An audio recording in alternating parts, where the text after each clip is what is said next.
မှာအားလုံးပဲပျော်ရွှင်ပါစေလာမယ့်နှစ်လည်းပြန်ဆုံးမယ်လာမယ့်နှစ်လည်းပြန်ဆုံးမယ်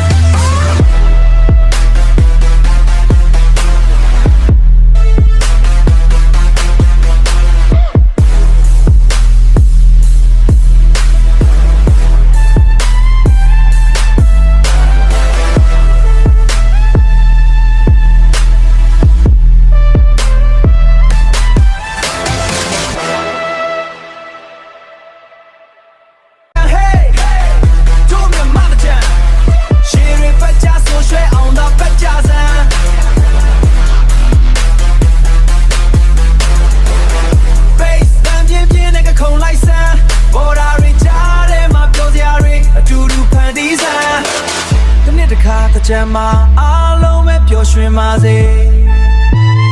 လာမယ့်နှစ်လည်းပြန်ဆုံးမယ်